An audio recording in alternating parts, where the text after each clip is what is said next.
Bonjour Jeune Afrique. Donc aujourd'hui j'ai fait une session très intéressante avec Mouche Ndiaye. Donc tu nous as parlé de son parcours du lycée à l'obtention de son doctorat. Et du coup c'est un parcours en fait qui force vraiment l'admiration parce qu'il est passé par le lycée Limamoulaye. Donc on connaît tous qu'il y a des classes pilotes en fait qui permettent en fait d'avoir des étudiants voire des élèves hyper forts dans leur domaine. Et du coup, il est passé par là, il est venu en France, il a réussi à avoir son doctorat dans le domaine de la cybersécurité. Donc, on a parlé de tout ce challenge qu'il a réussi à faire et aussi planter le décor plus sur la partie cybersécurité et aussi notamment de certaines de ses passions qui est la finance islamique. Et donc, à la fin, en fait, il a fait un discours notamment sur l'actualité au Sénégal. Donc, on sait tous, en fait, avec le mouvement migratoire.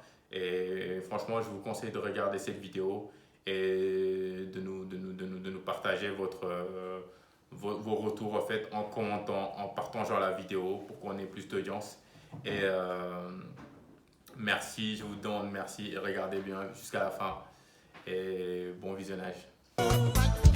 ba muy gune la dugg daara jeexal téere jàng lekkool jaaxal gaañi jaana wàccu naa. Bonjour Monsieur Ndiaye. Bonjour Monsieur Diallo. Donc nous vous recevons sur la chaîne YouTube African Economy Matters, qui veut dire l'économie africaine compte. Cette chaîne a pour objectif de traiter des enjeux géopolitiques de l'Afrique dans les domaines de la technologie, de l'économie et de tous les domaines qui participent à l'émergence de l'économie réelle du continent. D'accord. On vous reçoit dans le cadre de notre programme qui donne la parole à la société civile. Et donc naturellement, je vais vous demander de présenter votre parcours. Salam alaikum wa rahmatullah. Bonjour tout le monde, que la paix soit sur vous qui êtes en train de regarder cette vidéo et qui sont abonnés et qui êtes abonnés à cette chaîne.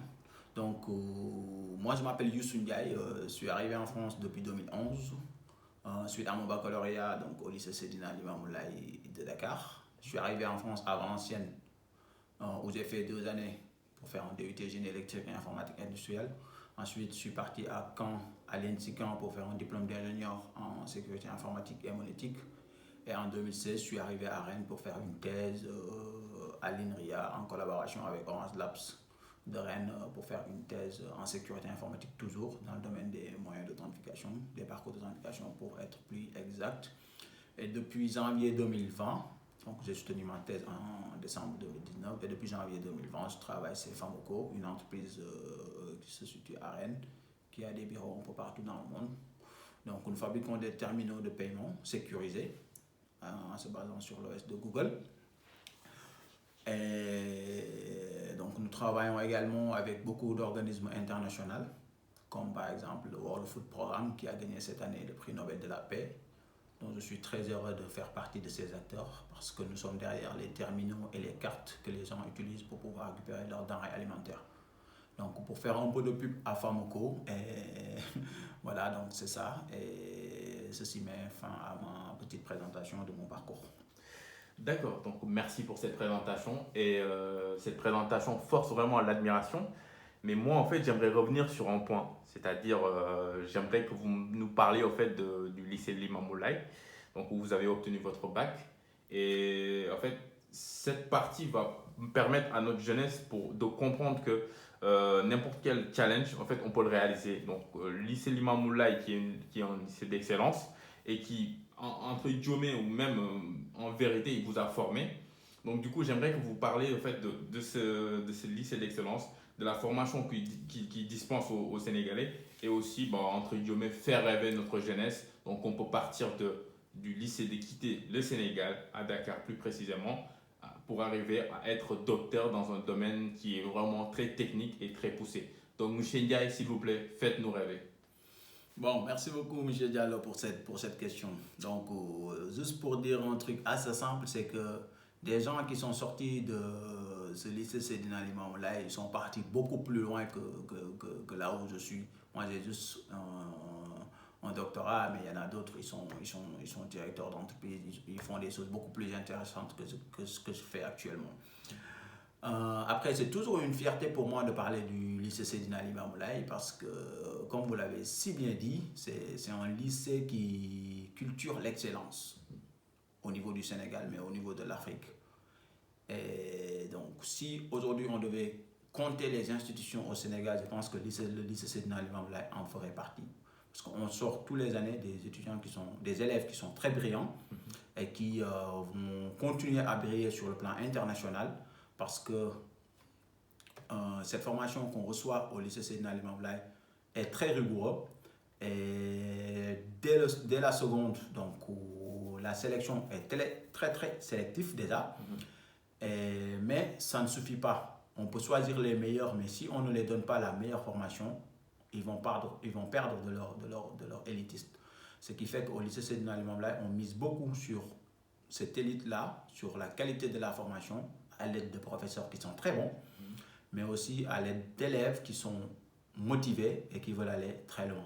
Et donc nous, heureusement, on en fait partie de ces personnes chanceuses qui ont eu l'occasion de passer là-bas et d'avoir cette formation-là, qui nous a servi quand nous sommes arrivés en France et qui continue de nous servir parce que cette culture de l'excellence, cette capacité de toujours vouloir être parmi les meilleurs, on l'a acquéri là-bas, mais on continue de l'exploiter partout où on va. Et donc pour ça, on remercie beaucoup le lycée Seydina Limamou Laye et de tous les professeurs qui sont là-bas. Donc merci pour ces mots forts en fait, parce que le lycée Limamou Laye, franchement, il a formé, comme vous l'avez dit, pas mal de choses. Et je vais revenir sur votre thèse. Franchement, c'est pas une petite chose. C'est pas une petite chose, c'est une grande fierté. Même moi, en fait, je suis fier de vous. Et du coup, on va fermer cette partie de votre vie. Et du coup, on va revenir sur la partie plutôt technique. Donc, on va revenir sur la partie thèse. Donc, en 2019, comme vous l'avez dit, vous avez obtenu votre thèse en sécurité. Donc, plus précisément sur les moyens d'authentification, donc qui implique de soulever des failles de sécurité souvent oubliées par les concepteurs d'applications. Tout à fait. Donc là, les développeurs. Donc, est-ce que ça vous est arrivé une fois de partager votre expertise, notamment dans le domaine de la recherche, sur des projets en Afrique? Merci beaucoup encore pour cette question, Lélie. Donc, jusqu'à maintenant, je n'ai pas eu l'occasion de partager mes travaux avec l'Afrique, tout simplement parce que je n'ai pas encore fait les démarches et je n'ai pas encore trouvé de collaboration sur ce domaine-là. Parce que j'ai soutenu ma thèse en novembre et automatiquement j'ai commencé à travailler dans le milieu de l'industrie. Mais c'est quelque chose que j'aimerais bien faire parce qu'aujourd'hui, ce n'est pas tout le monde qui va jusqu'à obtenir une thèse donc dans un domaine qui est très porteur, qui est la sécurité informatique et qui est très demandé actuellement.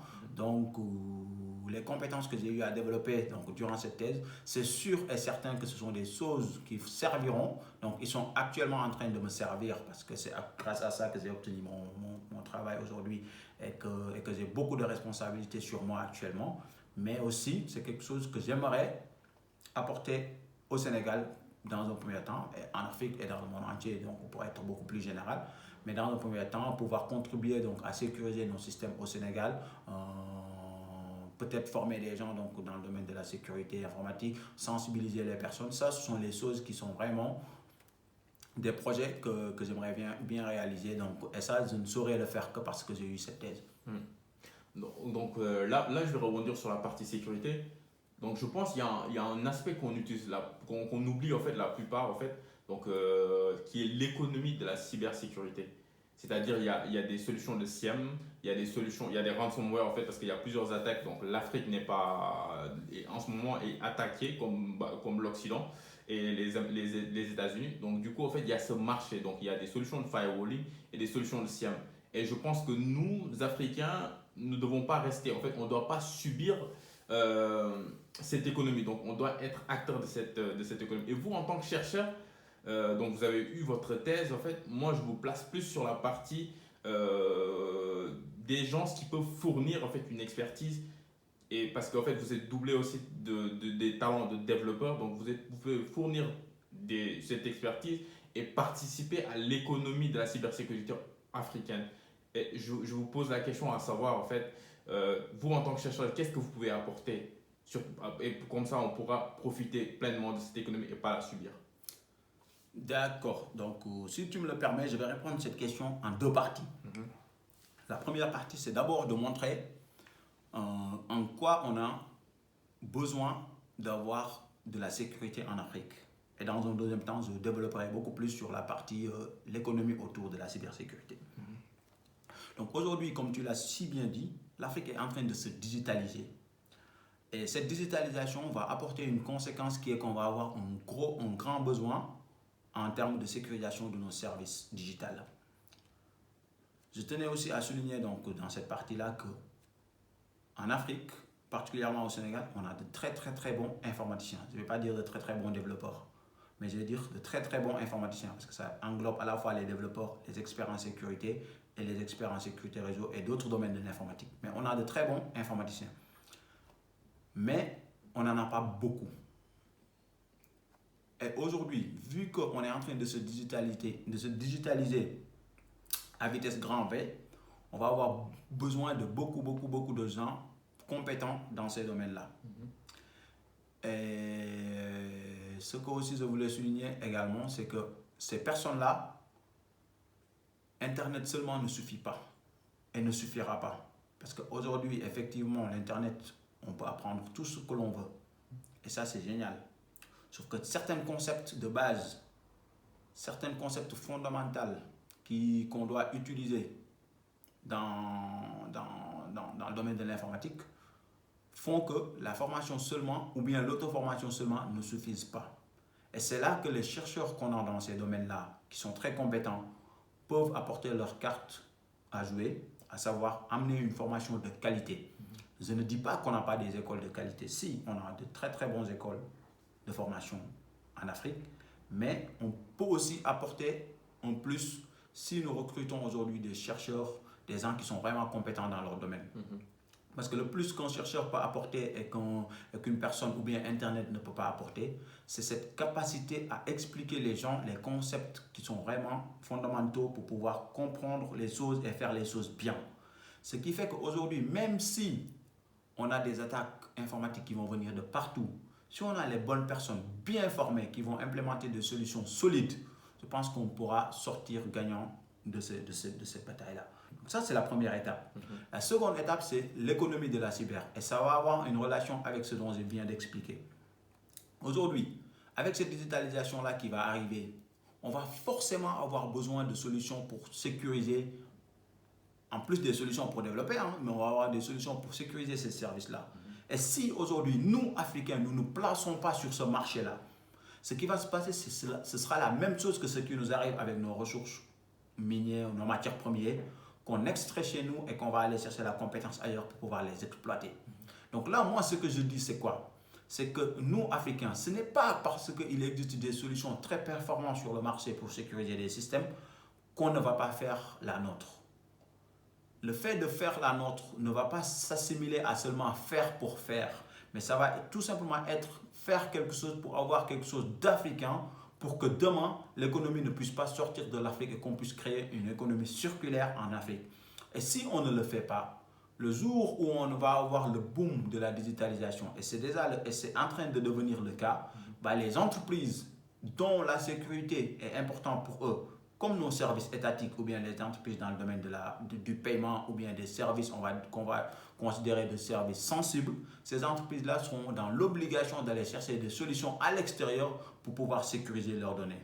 Donc moi, j'appelle à tous les Africains qui sont compétents dans ces domaines-là, même s'ils n'ont pas la fibre entrepreneuriale, d'aller s'associer avec des gens qui sont nés pour le business afin d'essayer de créer des entreprises dans ces domaines-là pour que demain, qu'on puisse contenir notre économie pour ne pas aller chercher la compétence ailleurs. Moi, c'est le message que je lance autour de cette économie de la cybersécurité.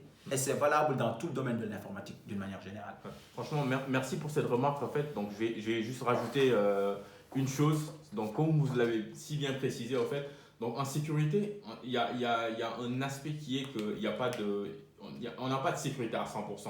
Donc, du coup, même s'il y a d'autres entreprises qui travaillent dans ce sens et qui font des solutions hyper pertinentes et hyper matures, ça ne veut pas dire qu'on est sécurisé à 100%. Donc, du coup, une touche africaine n'est que bonheur en fait, dans cet écosystème parce que ça va apporter une expertise en plus qui va permettre de développer, comme vous l'avez dit, notre économie cyber. Et comme ça, quand une entreprise africaine ou l'État aura besoin de se sécuriser, on va directement acheter un système africain ou sénégalais et ce qui va permettre de faire tourner notre économie. Et du coup, dans ce sens, juste une question, est-ce que vous connaissez des gens ou des entreprises qui travaillent dans ce sens, c'est-à-dire en aidant les développeurs, en créant des solutions qui peuvent permettre que nous soyons autonomes et ne pas subir la technologie comme ce qui est le cas pour tout ce qui est minier. Ouais, tout à fait, tout à fait. Oui, oui, oui, je connais pas mal d'entreprises là-dessus. Et celle que j'ai envie de citer, ça s'appelle Volcano. Et leur credo, c'est Make It, fais-le. C'est créé par une personne très, très, très brillante que je connais, qui s'appelle Abdoukhadir Diallo, donc je salue au passage. Et donc lui, son but, c'est vraiment former les gens pour qu'ils soient déjà autonomes, comme tu l'as dit. Hein. Mais là où il est vraiment brillant, c'est qu'il forme les gens qui ont été déjà formés par l'école. Donc ça revient à ce que je disais tantôt. Je ne dis pas qu'on n'a pas de très bonnes écoles, mais en Afrique, du moins au Sénégal que je connais, je sais que beaucoup de personnes sortent de l'école et ne sont pas employables. Il y a plusieurs raisons à cela. Il y a les manques de moyens dans les formations dans un premier temps, mais dans un second temps, il y a le manque d'entreprises qui peuvent les recruter. Donc ça, c'est autre chose qui n'est pas l'objet de cette vidéo. Mais si nous revenons sur l'objet de cette vidéo, donc l'entreprise Volcano, ce qu'il est en train de faire, c'est que ces gens-là qui sortent et qui ne sont pas employables, il va leur fournir une formation qui est vraiment pratique. Donc, et cette formation-là va leur permettre d'être employables. Donc, il va les former dans beaucoup de métiers du digital, comme le marketing digital, le développement informatique d'une manière générale, mobile comme web, mais aussi sur d'autres technos comme le design, etc. Et ça, en sortant de cette formation-là, les gens vont être automatiquement employables et il a même réussi à avoir des partenariats avec des entreprises, ce qui est vraiment génial là-dessus. Donc ça, c'est vraiment quelque chose de très, très, très concret qu'on peut faire dans ce domaine-là. Autre chose que l'on pourrait faire aussi, c'est vraiment avoir des bons formateurs, avoir des entreprises, des vraies entreprises qui vont venir accompagner nos entreprises dans leur transformation digitale en prenant en compte l'aspect sécurité. Et pour qu'on puisse faire cela, il faudrait qu'on ait ces entreprises-là. Moi, aujourd'hui, je n'en connais pas beaucoup. Et je pense que c'est quelque chose qui doit arriver. Parce qu'avant d'aller créer des outils, comme on a dit tout à l'heure, des outils, des CM, des firewalls, il faudrait d'abord qu'on ait les entreprises de sécurité qui vont accompagner les gens. Et une fois qu'on a ces entreprises-là, là, on peut aller créer nos outils, faire tout ce que l'on veut. Mais avant, il y a d'abord la première étape qui est-ce que les solutions existantes sur le marché, on est capable de les utiliser à bon escient? Et comment les utiliser? Qui peut nous permettre de les mettre en place? Et ces entreprises-là, ce sont les entreprises de prestataires de services qui doivent faire ça. Et donc, moi, j'invite, comme je l'ai dit, à tous les gens de la diaspora, mais aussi les gens qui sont au pays, qui peuvent aller en ce sens-là, d'y aller parce que c'est un marché qui est ouvert et il n'attend que nous pour qu'on puisse l'exploiter. C'est sûr, parce qu'en fait, je vais rajouter une chose. Donc, on est à peu près dans le même domaine d'expertise. Donc, comme je l'avais cité en fait lors de ma première vidéo, donc je suis ingénieur en cybersécurité et je suis ce qu'on appelle un ethical hacker, c'est-à-dire je suis un attaquant. Donc, je fais des attaques sur des systèmes et des fois, en fait, juste en faisant une analyse, en scannant, en regardant en fait ce qui se fait en Afrique, donc du coup, j'arrive à voir que pour la plupart, en fait, comme vous l'avez dit, là, il y a certaines formations, en fait, donc on voit qu'il y a des grosses brèches, c'est-à-dire niveau sécurité, certains de nos sites qui sont même portés par je peux citer en fait des sites de l'État ou bien des sites de certaines entreprises qui pèsent au Sénégal ou en Afrique, pour la plupart ne sont pas très bien sécurisés. Et on voit notamment l'utilisation des CMS en fait qui sont pas parce qu'en fait pour bien utiliser le CMS, il faut vraiment suivre les patchs de sécurité et tout ce qui va avec. Donc on voit qu'il y a ce manque et donc la partie formation en fait doit jouer son rôle. Et vous, comme vous l'avez cité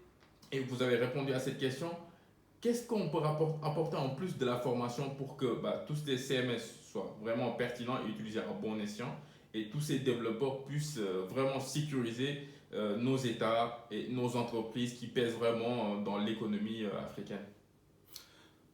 Sur cette question-là, moi, en tout cas, je ne pense pas qu'on peut apporter plus que la formation. Parce que la formation, c'est vraiment la base d'une société. Il y a la sensibilisation aussi. Oui, donc j'y arrive. Donc, du coup, comme vous l'avez dit, la sensibilisation de ces personnes. Parce que comme on dit en sécurité, il y a un concept qu'on appelle the weakest link en sécurité, qui est que human is the weakest link. Dans tous les systèmes de sécurité, les exploits, comme on le dit pour les connaisseurs, passent pour la plupart du temps par l'humain.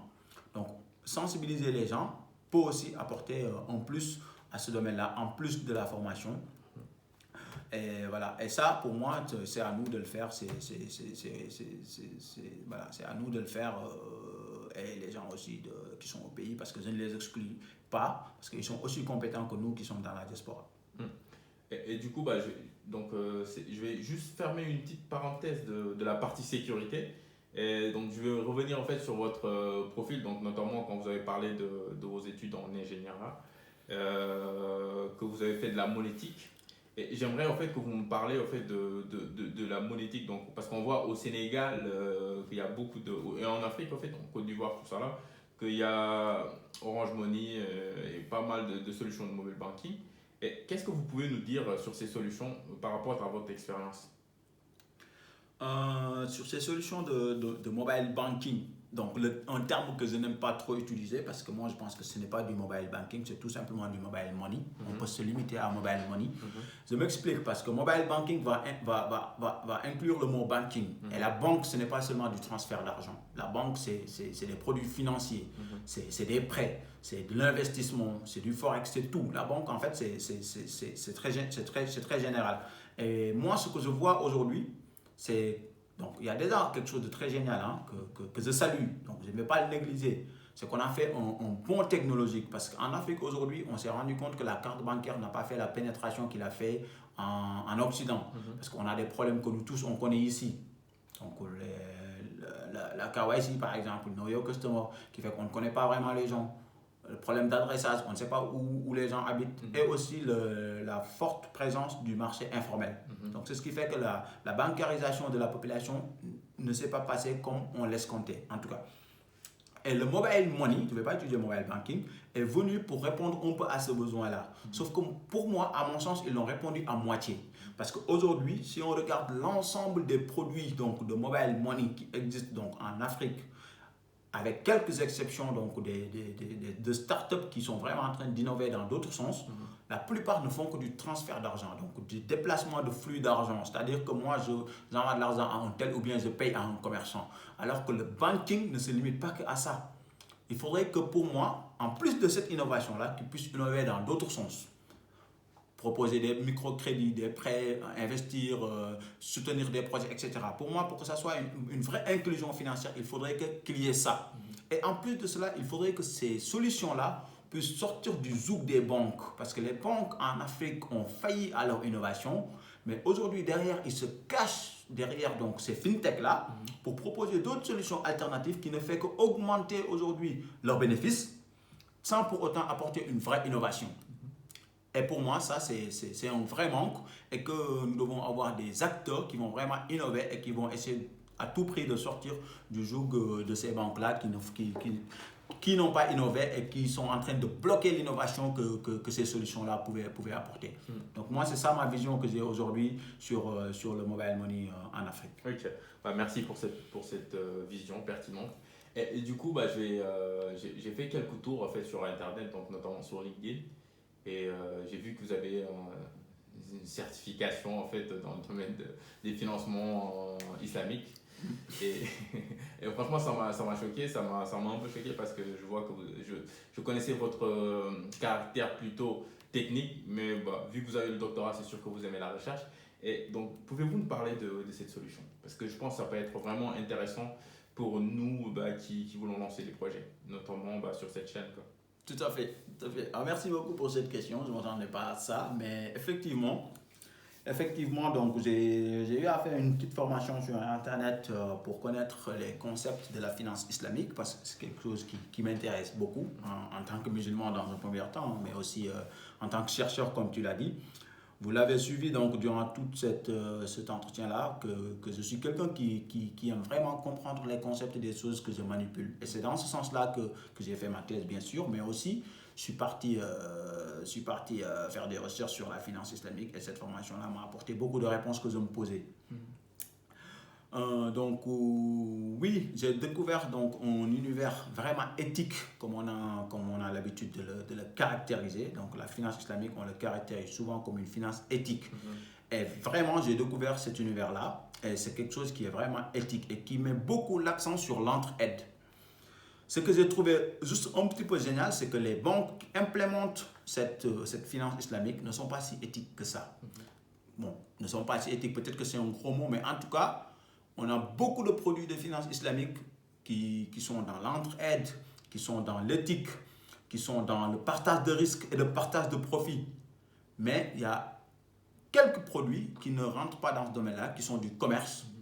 J'ai envie de penser au Murabaha, et qui est implémenté à 95% par les banques islamiques.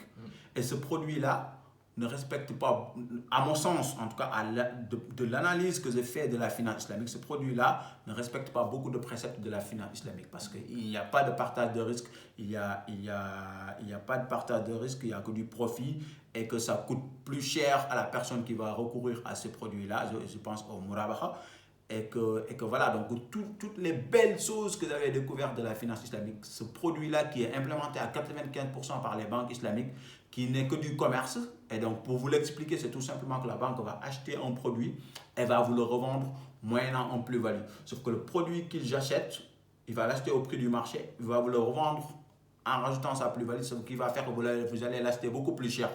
Donc, on l'utilise beaucoup pour faire de l'achat immobilier donc, en finance islamique. Et on va se rendre compte qu'à comparer avec les prêts classiques, on va se rendre compte que ça coûte beaucoup plus cher, en moins 25% plus cher. Okay. Donc, ce qui est vraiment aberrant. Alors qu'il y a d'autres produits derrière, comme le Musharaka ou bien le Mudaraba, qui sont des produits vraiment éthiques et qui sont, pour moi, respectent beaucoup plus la finance islamique. Donc, pour revenir à ta question sur nous, cette chaîne, comment cette finance islamique pourrait nous servir, tout simplement, c'est d'aller vers ces produits-là, le Musharaka ou le Mudaraba. Très rapidement, le Mudaraba, c'est tout simplement, il y a un Mudarib, quelqu'un qui a les fonds, la plupart du temps la banque, qui va apporter les fonds à un porteur de projet, comme par exemple toi, Diallo, M. Lely. Donc, tu apportes ton projet, mais tu n'as pas les fonds pour le réaliser et la banque va t'apporter un financement. Et donc là, on voit bien que si le projet capote, la banque perd son argent, mais Lely aussi perd ses idées. Donc, il y a un vrai partage de risque. Et si le projet est un succès, vous allez vous partager les bénéfices. Donc, c'est ça le Musharaka. C'est intéressant. C'est très intéressant. Et il y a une partie où Lely va apporter un petit fonds. C'est-à-dire que Lely va apporter 20% des fonds, la banque va apporter 80%. Là, on va rentrer dans un contrat qui s'appelle le Mudaraba. Et on peut avoir le diminished Mudaraba qui est tout simplement que Lely, même si Lely apporte 20% des fonds au début, la banque apporte 80% des fonds. Étant donné que c'est le projet de Lely, au fur et à mesure qu'ils travaillent ensemble, si le projet fonctionne, Lely va racheter la banque ses parts jusqu'à devenir propriétaire de son projet. Parce que c'était son projet au départ, mais il n'avait juste pas les fonds. Et ça, je trouve ça génial. Je trouve ça très éthique. Mais malheureusement, beaucoup de banques islamiques ne le font pas et c'est vraiment dommage. Et c'est des choses sur lesquelles on pourrait s'appuyer pour financer des projets de cybersécurité, etc. Ça, c'est très intéressant parce qu'en fait, comme je l'avais dit en fait, sur ma première vidéo, donc le but de la chaîne à la fin, donc la dernière phase qui est la troisième phase, c'est de financer un projet, c'est-à-dire on peut financer Youssou parce qu'il est ingénieur ou doctorant dans son domaine. On peut financer certains projets qui sont passés comme le deep learning ou bien des ingénieurs en cloud. Donc du coup, je pense que c'est un système qu'on étudiera et pour voir comment en fait on peut mener à bien ce projet. Parce que la finalité d'African Economy Matters, c'est vraiment de pouvoir financer des projets et être concret, pas juste de la parole. Tout à fait. Et du coup, je vais vous demander de nous donner votre dernier mot. Et aussi, si vous pouvez juste brosser l'actualité africaine, c'est-à-dire surtout au Sénégal, en fait, qu'on a des jeunes qui prennent la pirogue. Est-ce que vous pouvez juste brosser aussi en plus cette actualité et nous donner votre ressenti? Qu'est-ce que nous, on peut apporter? C'est quelque chose qui me fond vraiment le cœur actuellement de voir que nous avons beaucoup de nos jeunes qui prennent le large pour venir ici en Europe. Et nous connaissons tous le contexte actuel qu'on a ici avec le Covid et beaucoup de gens qui sont en train de perdre leur boulot. Mais ces personnes-là, ils ne voient pas ça. Ils voient tout simplement qu'ici, au moins, ils pourront avoir une chance de trouver quelque chose qu'ils n'auront pas en Afrique.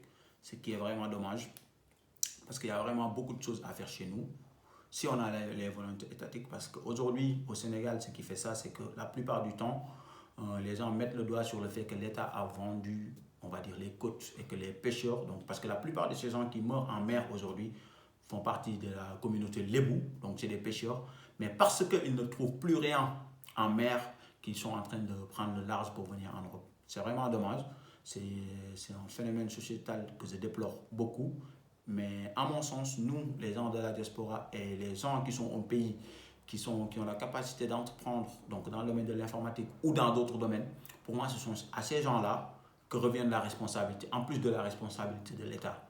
Ce que je dis, c'est que les gens devront chercher toujours à gagner de l'argent, c'est sûr, parce qu'on ne va jamais dire à une personne qu'il n'a pas le droit d'aller chercher de l'argent. Mais dans ce combat-là, on doit aussi penser un peu au social, mais aussi aux autres. Parce qu'aujourd'hui, pour moi, à mon sens en tout cas, on a beaucoup de milliardaires, on a beaucoup de gens qui ont des idées. Et ces gens-là, ils peuvent peut-être créer des entreprises, recruter ces gens-là et essayer de créer de la richesse dans nos pays africains. Ce qui nous manque cruellement, et c'est ce qui fait notre pauvreté aujourd'hui, parce qu'on ne crée pas de la richesse. Ce qui fait le développement économique d'un pays, c'est la création de richesse. Et malheureusement, nous, aujourd'hui, dans nos pays respectifs en Afrique, on ne crée pas de richesse, on ne crée pas d'entreprises qui recrutent de personnes, on ne transforme pas nos produits locaux qu'on cultive chez nous ou bien nos produits de matières premières. Et tout ça, parce que ça sort de nos pays, on est incapable de pouvoir recruter tous les jeunes de nos pays. Et c'est vraiment dommage. Donc moi, mon dernier mot, c'est ça, c'est qu'il faudra vraiment qu'on cherche à avoir des entreprises pertinentes dans tous les domaines pour pouvoir recruter les jeunes en Afrique. Parce que si on ne le fait pas, ce sont les Occidentaux qui vont venir en Afrique créer ces entreprises-là. Peut-être ils vont recruter des Africains, mais ils vont plus les exploiter plutôt que quelqu'un qui va se sentir concerné du problème et qui ne va pas que chercher son intérêt personnel, mais il va aussi chercher l'intérêt de tout le monde, même si ça peut lui permettre aussi de gagner de l'argent. Moi, c'est ce que je dis. Créons des entreprises innovantes, entreprenons. Tout le monde ne peut pas devenir entrepreneur, mais tous ceux qui ont les capacités de le faire, faisons-le. L'État, qu'il puisse mettre des solutions ou bien des facilités pour que les gens puissent aller en ce sens-là, qu'on puisse créer des entreprises qui est capable d'absorber toute cette jeunesse africaine et apporter du boulot à tout le monde. Moi, c'est mon dernier mot. Donc, on reste focus, on travaille et on va travailler. J'espère qu'un jour, ça va fonctionner pour tout le monde. Salam alaikum wa rahmatullah. Merci M. Ndiaye pour ces mots forts. Et du coup, nous tous, on est impliqués sur ce combat et nous devons, comme il a si bien dit, essayer de créer des entreprises, essayer de challenger le domaine de la recherche, de l'entrepreneuriat pour essayer de créer des entreprises et aussi aider notre société. Donc c'est ça notre mot de la fin et on compatit à cette triste douleur. Et pour finir, je vais vous demander de vous abonner et de partager la vidéo pour qu'on ait plus d'audience. Et merci à vous, merci M. Ndiaye. Abonnez-vous. Tschüss.